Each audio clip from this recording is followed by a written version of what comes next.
Hello people of the internet, it's Amanda, and if you're new here on my channel, I usually talk about Japanese movies, dramas, entertainment.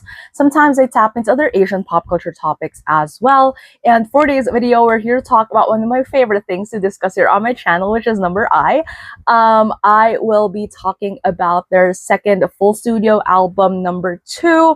And I would also like to take this opportunity to kind of like talk about my thoughts in detail. I mean, I know that I've talked about this a lot on like Twitter in the past couple of days or weeks, but I also want to make this video to talk about my full thoughts on kind of like the discourse happening about the sales of this particular album as compared to the first album and their recent releases.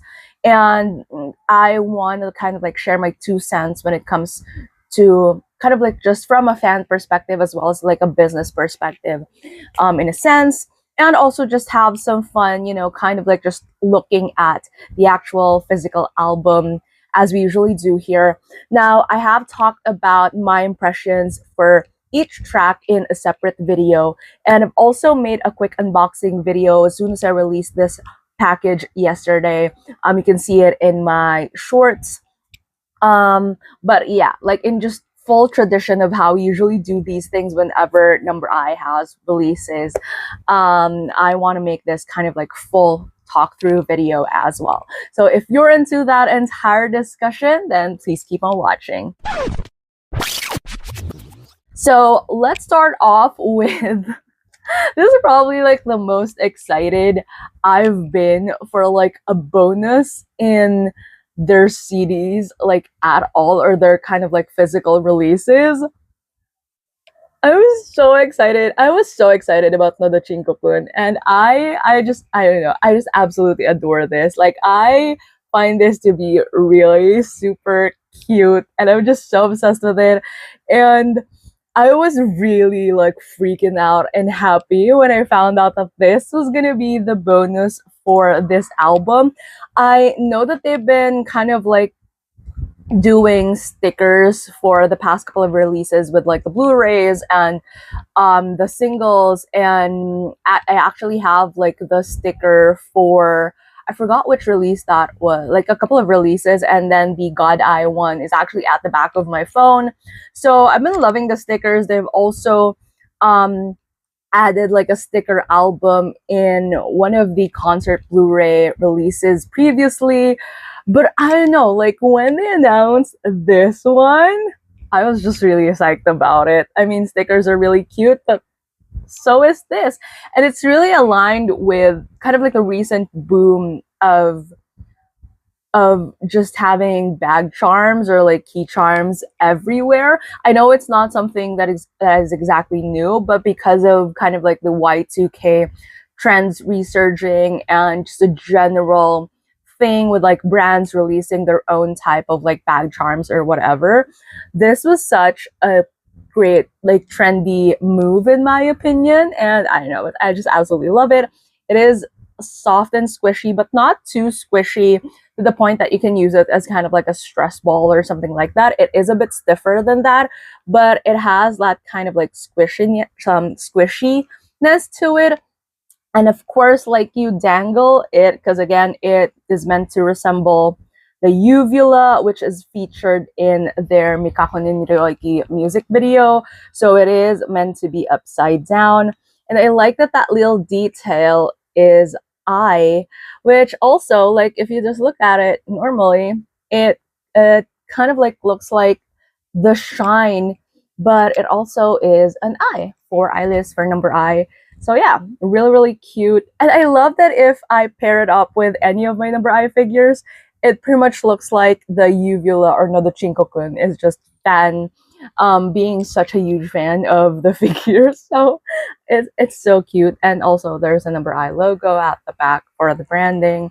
But yeah, I was just so psyched about this one. Out of the actual physical CDs, if I'm being honest, I think I tapped my mic there. But yeah, so I was really like psyched about that. Now, with that said, so let's move on to the actual CDs. So I'm gonna go with the regular version first. Now, I know that they did kind of like an what they call this, like revealing some of these parts, or some of the kind of like creatives or what do you call this, like displays for this particular album in one of their lives before. But and they're practically doing my job for me whenever these releases happen, because I used to do that a lot in my past videos, but I haven't really looked at it in detail yet. So I'm also still very excited as to what this looks like on the inside. So this is the regular version. I absolutely love this. I think when I first saw this, I was like, they look really good. So, you know. And then initially when they released this, they haven't talked about the track list yet. So I thought that it was going to be kind of like a quote unquote very creative concept. And I guess to some extent it is a very conceptual album. And that's the reason why it kind of like has that gallery vibe to it. But I thought it was just going to follow that particular flow, you know. Now, opening this. Oh, okay, that's interesting. So when you remove it from looking away, kind of like shift to looking at whoever's opening it, I think that's kind of like smart. And again, they look really good. So I think I saw this somewhere. The designer for kind of like this, the logo for this, it's a bit reflective, so I don't think I can kind of like show it clearly, but here they said something about the design here, and I think a fan already pointed it out, but it, like, wherever that dot is in the middle of the O, it always kind of like looks at where the number I logo is in the CD. And I've always loved those kinds of like details when it comes to, you know, these things. I'll try to remove this. This is so cute. This is so cute. I love that they've been doing this in the past releases or so, where there's always kind of like a cute, quirky video, photo of them in the CDs, and it's usually hidden behind the CD or like, I don't know, but yeah, I think that's pretty cute. And again, this kind of follows like what I was saying earlier about it being kind of like art-centric with the paint splatters and everything. Very, very interesting. And again, I think it kind of like follows the whole conceptual vibe of the album. Oh, this is nice. So I haven't seen some of the clips yet for when they were making this, but this is nice. The way that they added the kind of like tracks inside the frames in post, I think that's I love that. I love that design wise. And it's kind of like them looking at the work that they've done for this particular album. I won't show everything, obviously, so that, you know, for people who haven't received their copies yet, or they can enjoy it leisurely as they go. But I just want to say, as usual, jacket photos, they look really... Okay, there. That's all the clips that I'm gonna give, but...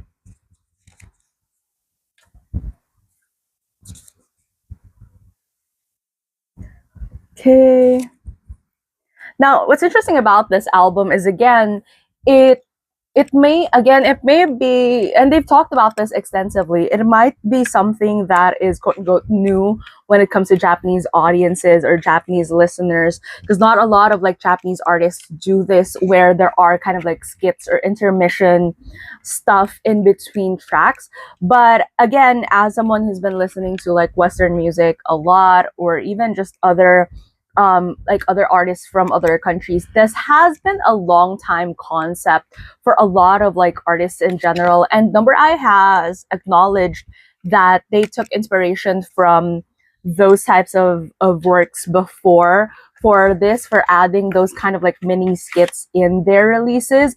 And I was just actually one of the most recent albums that I've listened to that kind of like has the same vibe was Miley Cyrus's album, where there were like certain intermissions in between tracks. So it is really encouraged to kind of like listen to the album from top to bottom, because it has kind of like a story to tell. Again, the way Number I describes this album is it's conceptual, and that's usually how these albums are called, because it's not just kind of like a curated list of songs for a particular release, but they are trying to kind of like tell something with the way that they arranged everything in the story that each of those intervals are trying to say. And it is still fun and quirky in a sense that they said that, you know, most of it is improvised. They do have like a general concept of how they want to go about it, but they wanted the skits to be, you know, something that is a little bit more kind of like fresh and not too scripted in a sense. But like listening to it top to bottom, it just makes sense because it helps in terms of the transition of how the tracks are, especially considering the differences in the genres.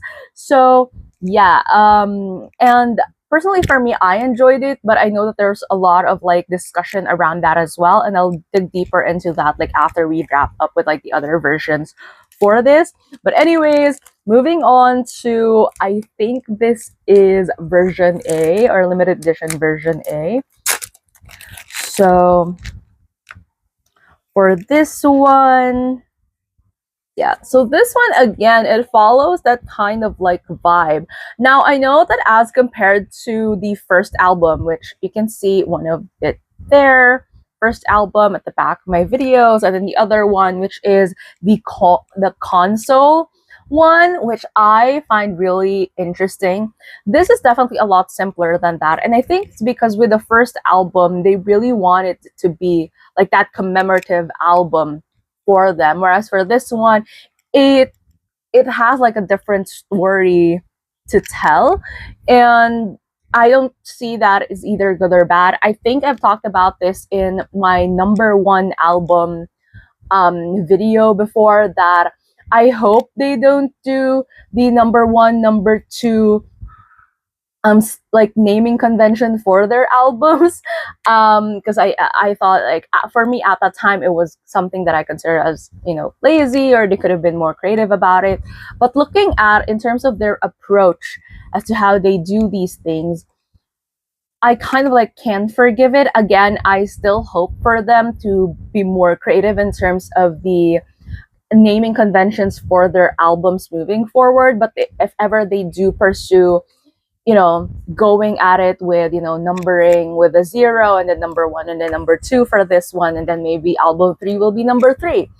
I just expect the same level of kind of like intention in the way that they're doing their concepts, because at the end of the day, they're saying that they want to be genreless, and that's probably the reason why they don't want their albums to just be confined by a certain theme. Then that's fine by me. And I think that's what they're trying to achieve with these albums as well. And I think going back to this design, I really, really love this. Again, it paints them as a work of art. And Shaw talked about this in his recent IG Live, where he said that this is an all-out album for them. And it probably shows, like, you know, just how artful their approach was in terms of creating this.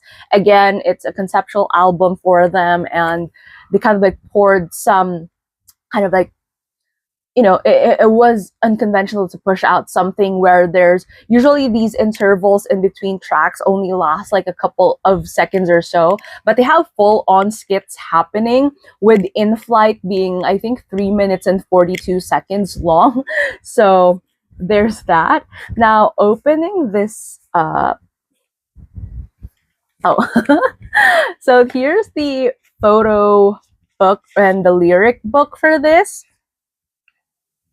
which is the clean version.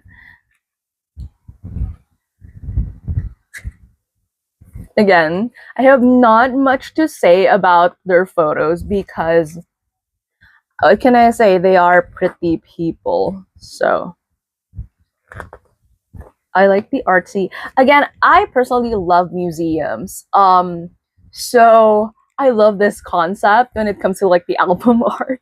I know how it feels like to just stand there and just look at something, a painting, and think about so many things about the intentions of the painter that may or may not be true. But I love how art just allows you to interpret it the way that you want it, while there's also the intention of the artist that may or may not resonate. And that's what is interesting about art to me. And that's not just about one medium, which is looking at a painting or whatever. That goes with music as well. I think I've talked about it in a previous video before, where art is like why we feel these artists are personal to us. Sometimes it's not because of them, but because of what we're personally experiencing as we listen to or as we consume the media that they put out there. And yeah, and I know, but I digress. But I just really love the gallery concept, or like the museum concept, and there's nothing there, but they're still kind of like admiring it in this particular photo. And it's kind of like admiring the emptiness of it, and that you try to like paint it with your own picture of how you want it to be. I don't know. I think I just love museums and galleries in general. So, yeah. Jin is so pretty, especially nowadays. Like, he's always had that kind of like pretty boy look to him, but again, the brown hair and the length that it's at right now, I don't know, it just softened his features a lot, but also gave him that kind of like thrown out manliness to it. It fits his features so well. And for Kishi, like the blonde that he has now just suits him so well because he's so fair skinned, and I don't know why, but it just has that kind of like elevated vibe as compared to his usual kind of like copper hair before. And then there's Sho, who I don't think I have anything else to say about him. I have, have talked about excessively about how much I, not just visually, but how much I kind of like adore him as an artist. So that, I will just leave it at that. But yeah, but I just really love the gallery-esque photos for this album. I just love that kind of like concept. Ooh, this is the one in the kind of like teaser video that they released on YouTube. Love that. I really love the gallery concept. Love the gallery concept. It's oh, in the back of this. Oh, that's so cool. So here it's kind of like the cleaner version of this one, but I don't know. I love that. I really love that. And also, CD again, same with this one, with kind of like the dot in the middle, kind of like really connecting to that number I logo over there. Again, they've been doing these kind of like quirky photos at the back of when you flip the CDs. I won't show it just so like for people who haven't seen it yet, but this is just so cute.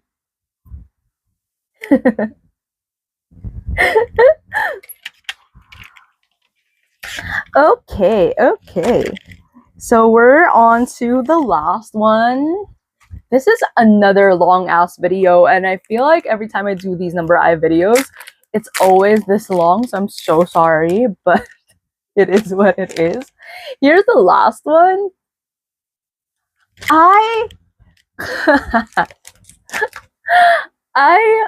Again, they're so weird for coming up with this. Like, the entire concept of Mikakunin Ryoiki being uncharted territory, of it being a metaphor, and an actual reality that whatever you consume is also what comes out in quite a metaphorical and literal sense. But it's just fascinating, and it's interesting that they incorporated it in the album art.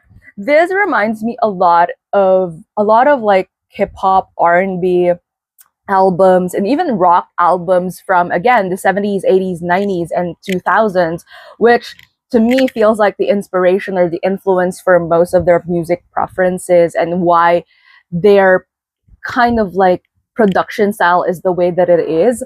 So it's no surprise to me that this is kind of like a visual that they went for. I mean, obviously I didn't kind of like predict that it was going to look like this, but in terms of how like the vibe of it, that's the impression that it gives me. I love that Nodo-chan has and this one has, it's kind of like a different texture as compared to, you know, the rest of them. And the back is kind of like has that hollow effect. And I love that Nodo-chan or Nodo Chinkokun is its own character. So yeah. Yeah, this one they showed in one of their lives. Like, this is how it looks like. So he has that like, kind of like chromatic look to it, and the same at the back.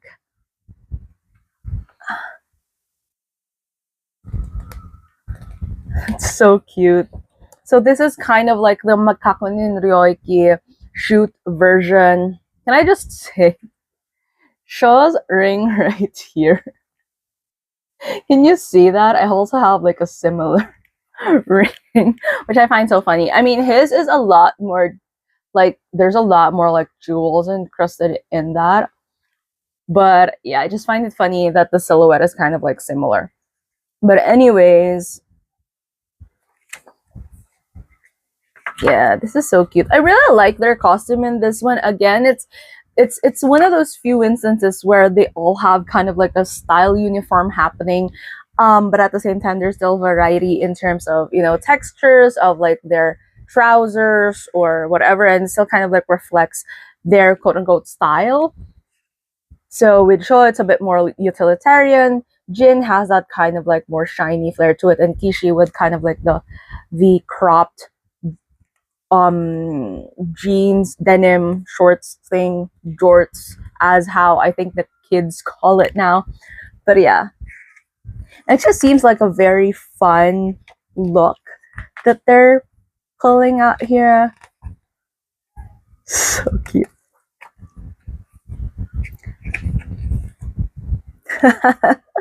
The final one though, it's the, what do you call this, like the cubicle photos again, which I find really interesting, the way that they kind of like always need to insert some gag right in there to show that they're not taking themselves too seriously, but they are serious about their music, and they're unafraid to kind of like try these different concepts to not really to make themselves look stupid, but it is a way of them showing that they're not just going to be confined in this box where they're just pretty looking people doing stuff and whatever. They can do these things, they can be comedic, they can be versatile in the way that they present themselves, and I think that's really cool.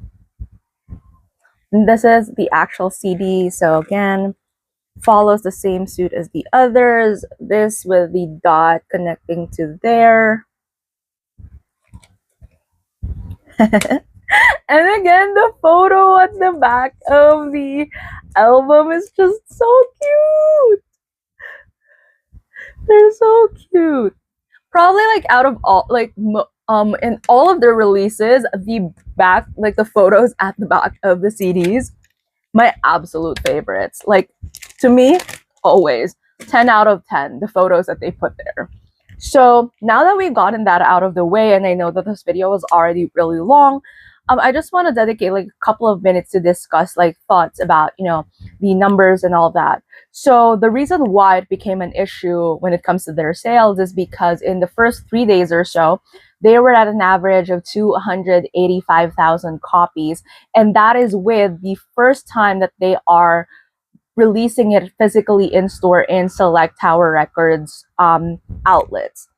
So obviously, I think they've anticipated that this album would have a lot more demand, or it might just be like a move that they've been planning along for you know, for the rest of their releases moving forward, and that's the reason why they decided to do it in store. Whatever reason it is, again, there is a business reason as to why that was decided to happen, and it probably doesn't merit as much of the expected results, especially at least from the perspective of fans, in light of how like their releases have kind of like resonated in the past. So comparatively, let's say in the first album, and consistently even in the past releases, they've been getting at least around 400,000 as a baseline for these releases, or at least 300,000 in the first week or so.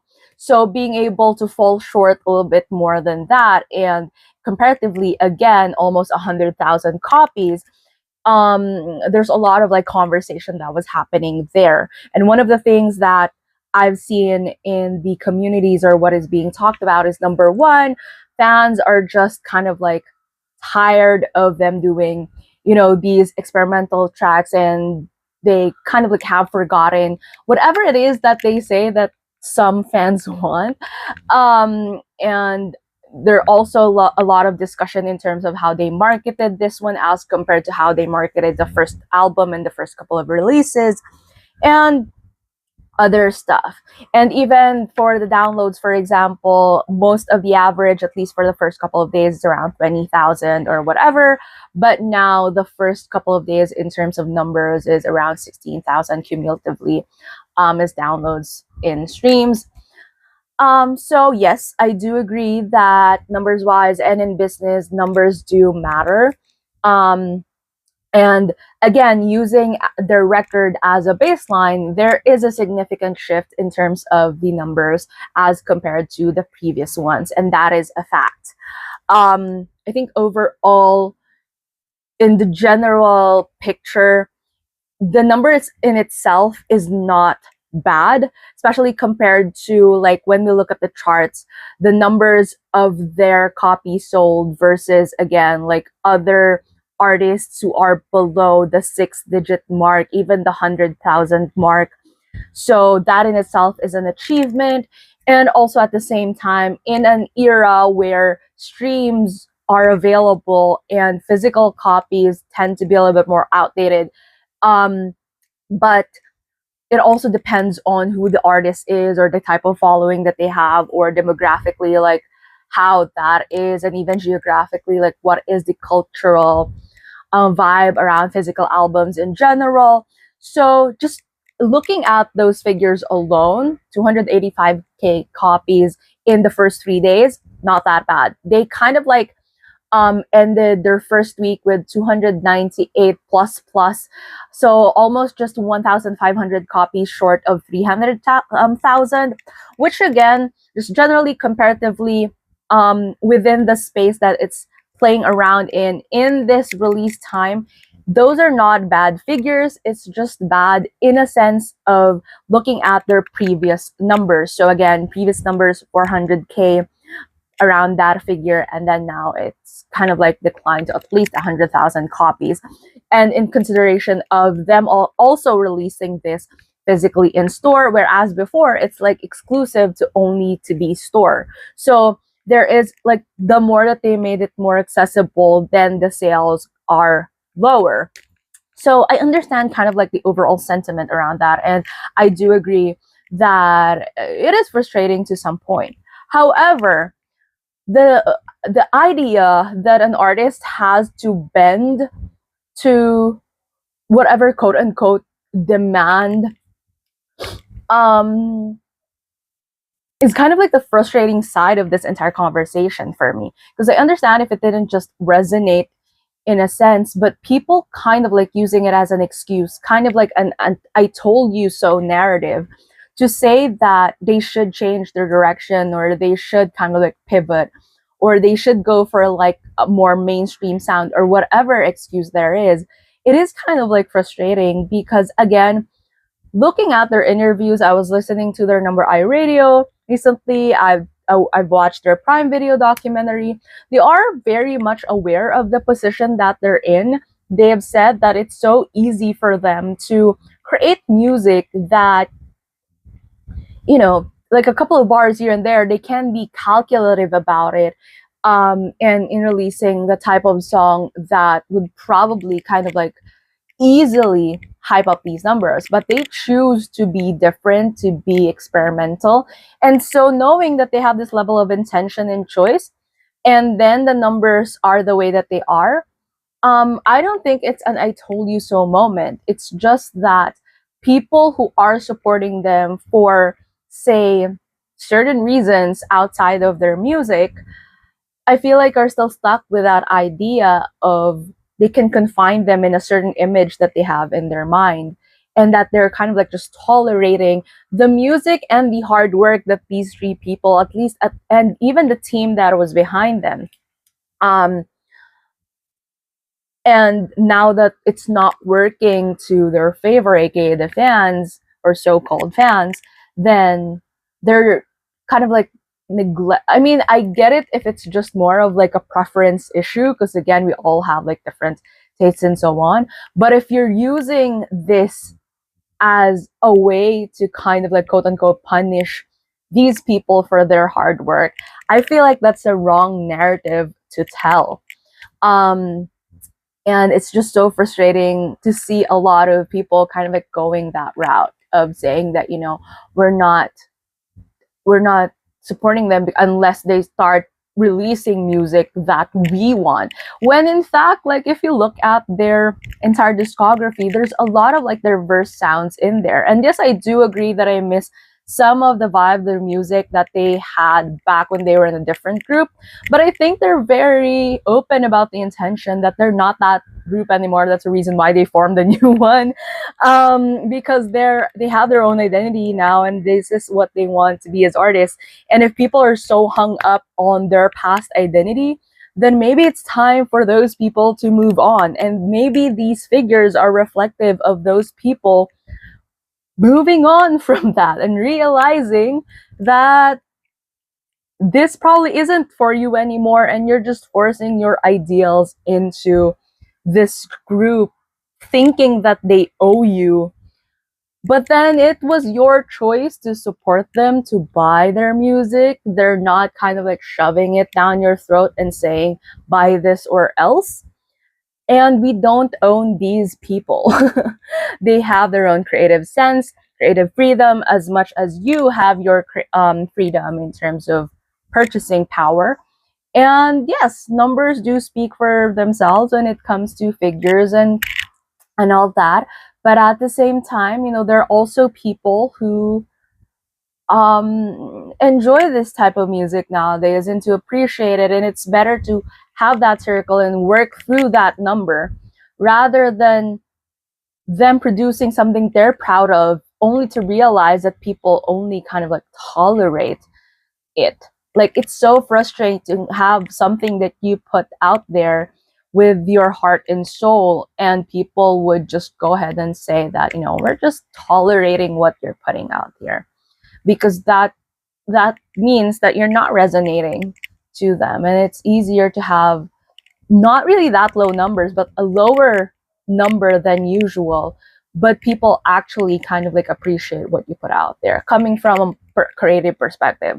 Now, do I agree that they could have marketed this better? Yes, absolutely. I think I've been vocal about that on different platforms, talking about, you know, how they could have marketed this better. They could have done the above your region challenge with a lot more kind of like a lot more polished guidelines and all that. I do think that they could have utilized, you know, performing their other B-sides and music shows and promoted that it's not just one genre for them or beyond just their kind of like main tracks. They could have, there's really room for a lot more. And even the way that they kind of like kept on posting similar reels over and over with just different kind of like dynamics, but it's kind of like the same thing over and over. Yes, I do agree that there's definitely room to improve there. But overall, in terms of just how people are talking about the album in itself, as kind of like an I told you so moment, rather than an acknowledgement that these three artists have already grown into venturing out into different types of music and genres that they want, is something that is really frustrating to me as a fellow fan. And again, I do get the business side of things. I do get that, again, there are a lot of stuff that could be improved on. I wish that the release days would have been a lot more focused on their own channels organically as compared to partnering with like different streaming platforms or different kind of like gimmicks and stuff, because I know that the Spotify listening party was a bust for a lot of people because of how that was. And kind of like, even I was frustrated that that didn't work out. Like, there was a huge technical stuff that happened during that day and all that. So I wish they could have utilized their YouTube channel. Even the YouTube live that they did previously, it was a bit frustrating because it was low energy. There was a set, there was the mood and everything, but people were kind of like expecting a full-blown, you know, numbers your zone dance performance. They performed ATAMI, which it wasn't that bad, but it kind of like was a bit anticlimactic. So again, there are a lot of like things that I personally don't agree with as well. But the overarching thought about this entire release is just because the numbers are low doesn't mean that their direction is wrong in terms of music. Because again, people are leaving because they're not playing into the expectations of them anymore as artists. That is rooted from a past image. I get it if it's expectations in terms of just the quality in general, but I do think this is a quality album. I absolutely enjoyed it. I've said this in my previous video. I think this is a better album than their first one, because of like the different styles and genres that they put in there. It's a lot more experimental, and again, it's more conceptual than the first one. And I get why they said that, you know, it's an all-out album, because there's just technical wise, there are a lot more layers to the songs in each track as compared to like their previous releases. So, and I respect that, and I just find it frustrating that a lot of people are using this as an "I told you so" moment for the boys, and not kind of like as respect to them as artists, but more of like because of hangups from their past image. So yeah, and again, it's a very complicated space, but at the end of the day, support what you want to support. Just don't treat people or artists as commodities who shouldn't grow just because you want them to stick in a certain bubble. Again, it's your money, your choice, but people are making it seem like their money, their choice, but these people owe them, so that's a reason why they're pulling out their money, and that just sucks. You know, just don't buy it if you don't want it, and end it at that. They don't owe you anything. You can say that they owe you their careers or whatever, but you're literally paying for the entertainment that they give you. It's a job. They're being salaried for that, same as how you do it, you know. So I just am not a huge fan of how that's usually kind of like the case with these type of situations. It's like owning an artist, you know, like the way people put it into perspective. It's just kind of like sad and frustrating. But yeah, so overall, on that very happy note, yeah, I absolutely enjoyed these albums. I find these like just really, really cute. I know that they're not everyone's cup of tea, but for me personally, I just really enjoyed them. And tell me your thoughts down in the comments below. What are your favorite tracks from these? All those. Let's talk it out. If you like this video, please give it a thumbs up. If you're new to my channel and you would want to hear more from me, please subscribe. Thank you so much for watching this, even if it's 50 million hours long. And I'll be seeing you soon in a new one. Bye!